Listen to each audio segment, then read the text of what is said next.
যারা আর মন বুঝে তারাই নেয়। এই তেল প্রায় ঢাকা চিটাগাং বিদেশ পর্যন্ত চলে গেছে তেল। এই তেলের অনেক উপকারিতা, যেমন গরমের দিনে এই গায়ে মাখালে ঘামছি টামছি উঠে না, শীতের দিনে গায়ে মাখালে গা গরম থাকে।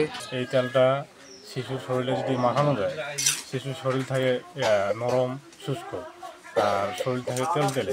চাচা আপনার নাম কি? আমার নাম সুলতান আলী, মোহাম্মদ সুলতান আলী। গ্রামের নাম বলে? গ্রাম হলে ভগিরিপাড়া। আপনি গাছে যে তেল বাহেন, এই যে পুরনো ঐতিহ্য এখনো ধরে রেখেছেন, এটা বংশ পরম্পরায় কতদিন থেকে আপনারা প্রায় 40-45 বছর। এটা কি আপনার বাপ দাদারা করে আসতো? হ্যাঁ, বাপ দাদা করে। আপনি এই যে গাছে যে তেল বাহেন সরিষা, এটা কি আপনি নিজে উৎপাদন করেন না হচ্ছে কিনে নেন সব? উৎপাদন যা করি কিন্তু যতদিন চলে তারপর মকান বাজারটা কিনে নেওয়া লাগে। আচ্ছা, এই যে গরু দিয়ে আপনি কত ঘন্টা এটা করবেন? 4 ঘন্টা।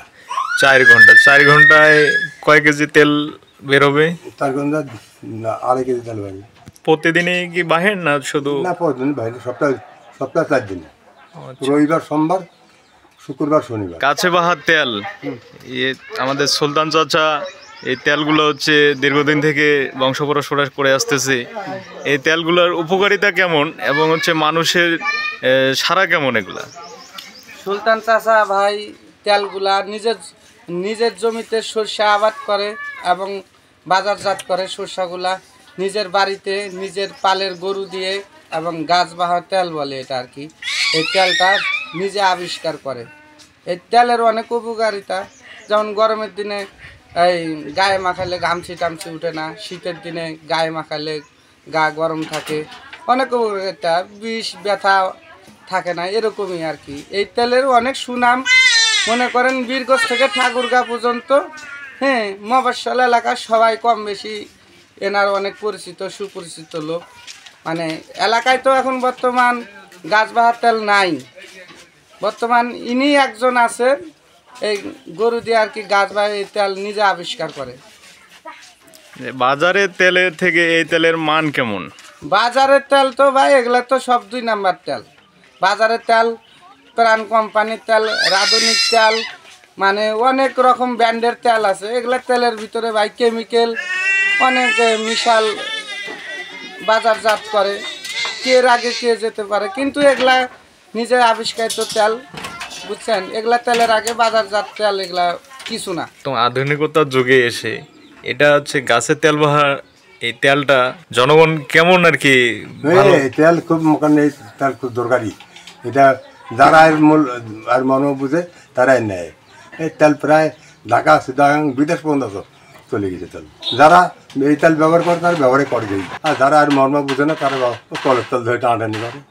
এই তেল আপনারা বাসা থেকে নিয়ে যান? অবশ্যই বাসা থেকে নিয়ে যাই, এবং কি এই তেল দিয়ে মুড়ি মাখে খেতে অনেক ভালো লাগে, ঝাল মুড়ি, আবার তরকারি রান্না করলেও অনেক ভালো। সবচেয়ে সরষের তেলের মনে করেন তেলের পিঠাটা আরো বেশি স্বাদ লাগে। সুলতান চাচার যে গাছে বাহে যে তেল এলাকায় কেমন প্রভাব ফেলছে? গাছ বাহা তেলের উপকারিতা অবশ্যই আছে।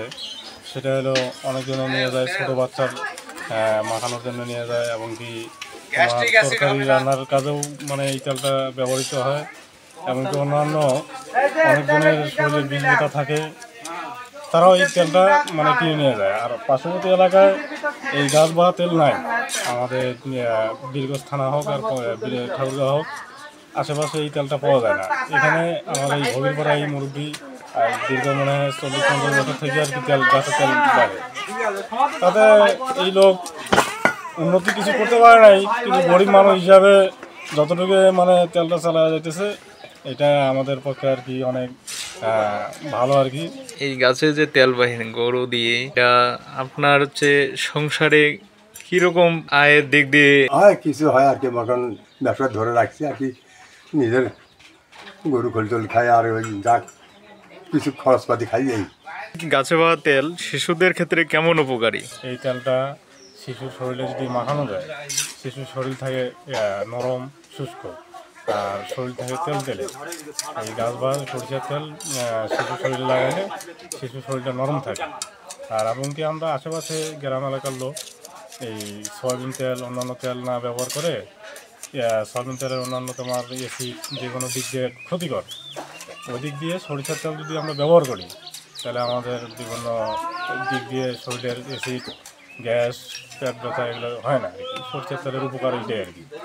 এই জন্য আমরা এলাকার মানুষ ওই সরিষার তেল, গাছ বাড়ার তেলই নিয়ে যাই আর কি।